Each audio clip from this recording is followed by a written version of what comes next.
شادی شدہ آدمی اگر اپنی بیوی سے تنگ ہو جائے تو وہ دوسری شادی کا سوچتا ہے، اور اگر اپنی بیوی سے خوش ہو تو وہ پھر بھی یہی سوچتا ہے تاکہ خوشی دگنی ہو جائے۔ ایک دفعہ میں نے بابا جی سے پوچھا، بابا جی آخر میں کب اپنی بیوی کے سامنے پورا منہ کھول سکتا ہوں؟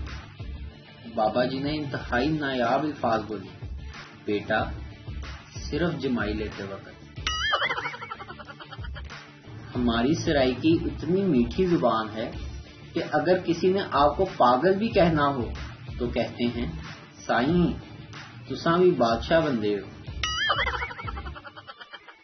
لڑکا، آخر تم لڑکیاں سسرال جاتے وقت روتی کیوں ہو؟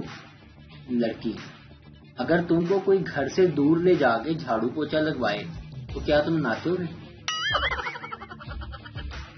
آج میں آپ کو عورت کے برداشت کرنے کی وجہ بتاتا ہوں۔ مشتاق صاحب، بیگم جب کبھی مجھے غصہ آتا ہے میں نہ جانے تمہیں کیا کیا کہہ جاتا ہوں، مگر سلام ہے تمہاری عظمت کو تم ایک لفظ نہیں کہتی اور میری تمام باتیں خاموشی سے برداشت کر جاتی ہو۔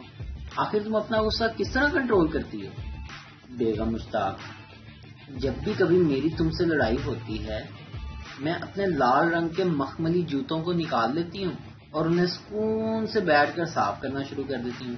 مشتاق صاحب، کیا جوتوں کی گرد صاف کرنے سے واقعی انسان کو صبر آ جاتا ہے؟ بیگم مشتاق، ہاں مشتاق، جب صفائی تمہارے ٹوتھ برش سے کی جائے تو آ جاتا ہے۔